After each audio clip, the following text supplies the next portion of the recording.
The pursuit of arete. In ancient Greece, there was a word that defined the highest aim of human life, arete.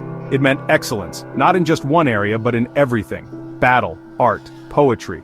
So therefore mind, body, craft, action, all driven by the pursuit of greatness. Arete wasn't about being perfect, it was about never settling for obvious mediocrity when excellence was within reach. Perhaps the path is harder, but more than worth it. Certain cultures embraced this ideal and built their world-altering empires on it. Others never knew of it and had no equivalent. That's a huge difference, and it shows, through accomplishment, art, expression, and ambition, and in what they can and would pass down to us.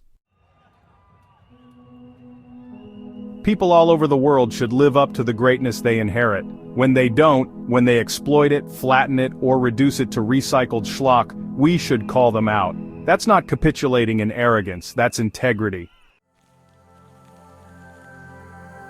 And that love for what's possible, for what we collectively as humans, regardless of when and where, can actually do when, striving to produce something enduring and poignant, that's what makes this critique both timeless and immeasurably valuable. We are not trying to tear anything down, but we are demanding better. On this channel, we're not ever about repeating tired cliches or pretending to be impressed by things just because we're supposed to be. We're articulating what most people globally feel but are afraid to say. We aren't scared. It's like this: modern cultural products, especially mass-produced Asian ones, don't live up to the self-cultivated mythic prestige, regardless to reference to their manufactured past. And when we try and examine any of them, or do a compare and contrast to the impact of American innovation, artistically, technologically, socially, it's not even close. A bold statement, but not an empty one. Using any criteria. Let's take a much-needed deep dive. Let's really take a close look at anime, and a very brief one, at its spin-off cousin manga. Reacting to something most see as glaringly obvious, the uninspired, repetitive, ethnocentric tropes, the over-sentimentalized, androgynous and ambiguous unoriginal characters, the immature. Juvenile power fantasies, the endless recycling of predictable themes. Anime is derivative, drenched in pointless self-aggrandizing pseudo-philosophy, overly stylized with no real plot substance. Maybe friendship can conquer anything again?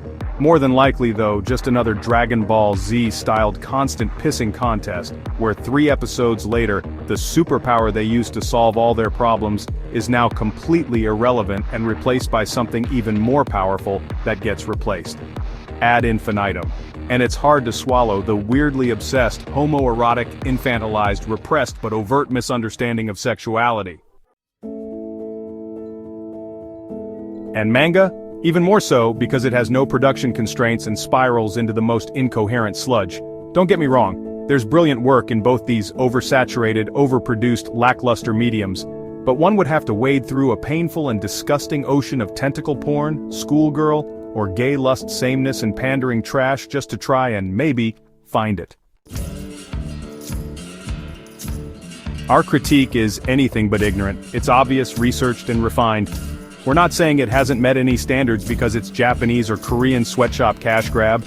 We're saying we hate that this shallow, commercialized nonsense is what gets propped up by unaware and undereducated kids, spoiled, insulated, and spoon-fed on it with no choice or reference, and with no standards, as though somehow it's modern and brilliant.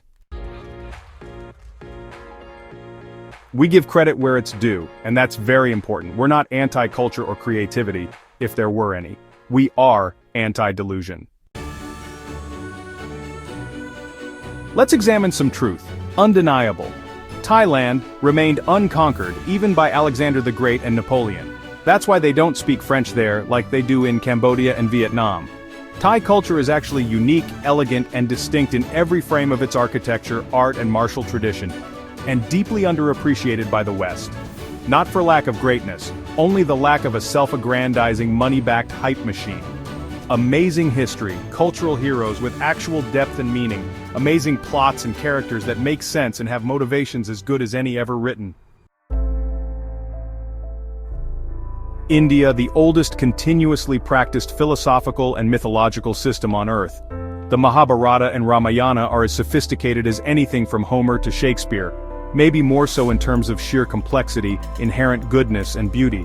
But modern India's repression, censorship and sanitized presentation of its own tremendous, deep and wondrous legacy often mutes that brilliance.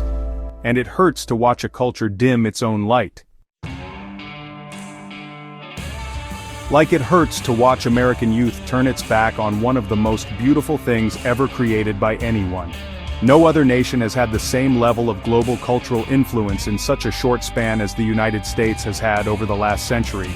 Zero debate, it's not even close. Let's run the scoreboard. Pause, cinema. From the start, the first films with sound, American to the first films with color. And then, Charlie Chaplin, the first real global superstar. Doesn't matter what your genre preference, from Hitchcock to Spielberg, Lucas, Roddenberry, James Cameron and Terminator, or Ken Burns, to more modern, Groening, Justin Roiland, Brendan Smalls, and so many more film and industry pioneers beyond, talent and innovation beyond comparison. Music. We gave the world everything we are, from the blues to jazz, protest folk, rock and roll, hip-hop, grunge and so much, all American blood, sweat and tears. It started with Buddy Holly in Lubbock, Texas, then Elvis from Tupelo, Mississippi, Howlin' Wolf, Robert Johnson to Mastery and Passion of John Williams. His Star Wars and Superman soundtracks are unparalleled. Our tech.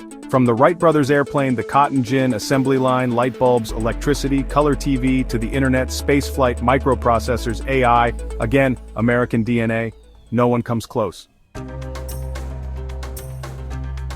So why not stand up and be proud?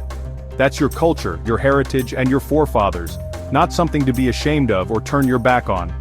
Especially not for a culture you don't belong to or understand. That isn't even honest with you or its own history. You can travel to any continent and find Marilyn Monroe's face, hear Hendrix's guitars, or quote a line from American film. That's not just influence, that's global myth-making. And American culture is self-aware, self-consuming, and constantly growing. It doesn't rest solely on its fake, rewritten, historically incorrect, or inflated projection of misremembered heritage. It doesn't wait for blind reverence, even if it's currently rehashing old tropes with new tech to finally do the themes justice. It burns through itself, consuming and recycling like all greedy, boardroom modern media. But it's that homogenized desire for a hit that stokes the fire and reinvents it in real time. That's power.